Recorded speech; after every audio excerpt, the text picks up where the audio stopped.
Welcome Sangeeta রান্নাঘর। আজকে বানাবো আমি ডিম ভাপা। দেখুন আমি এখানে 5টা ডিম ভেঙে নিয়েছি। এক চামচ গোলমরিচের গুঁড়ো দিলাম, সামান্য হলুদ দিলাম, স্বাদ অনুযায়ী লবণ দিলাম, দিয়ে আমি ডিমটাকে ভালো করে ফেটিয়ে নেব।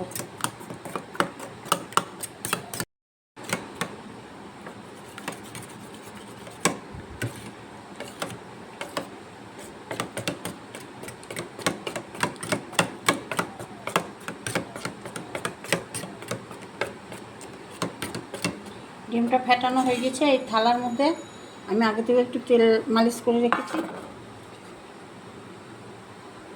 এবার ডিমটা এর মধ্যে ঢেলে দেবো।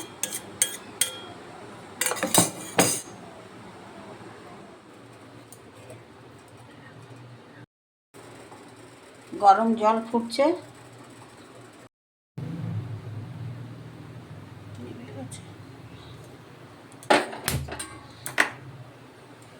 জলটা ফুটে উঠেছে।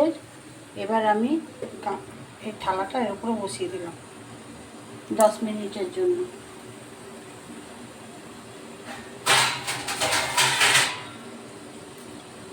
আমি একটু ঢাকা দিয়ে দেবো।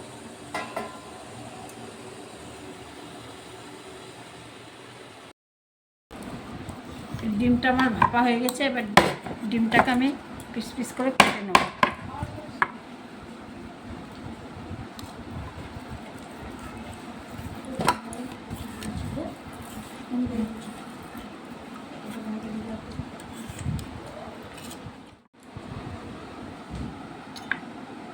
এবার ডিমটাকে আমি পিস পিস করে কেটে নেব।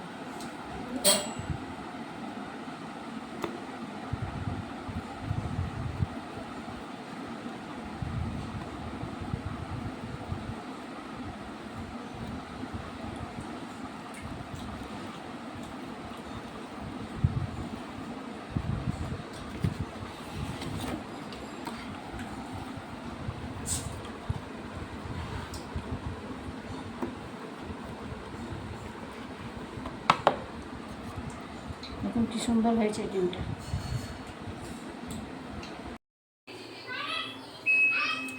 এবার সেই ডিমগুলো ভেজে নেব। কড়াইয়ে তেল দিলাম, যে ডিমের ভাপাটা বানিয়েছিলাম সেটাকে আমি এখন তেলে একটু ভেজে নেব। হালকা করে একটু ভেজে নিলাম। এইভাবে সব ডিম কটা ভেজে নেব। তেলে জিরে ফোড়ন দিলাম,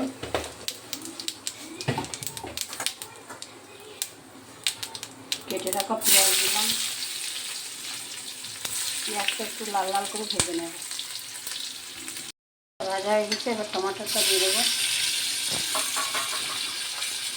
আর দেবো আদা রসুন বাটা।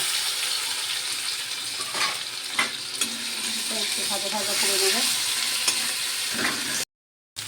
এবার গ্যাসটা কমিয়ে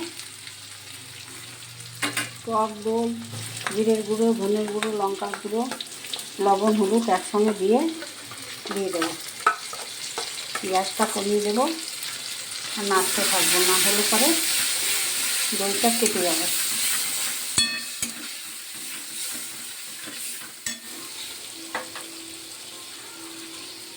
মশলার বাটিটা ধুয়ে একটু দিয়ে দেবো।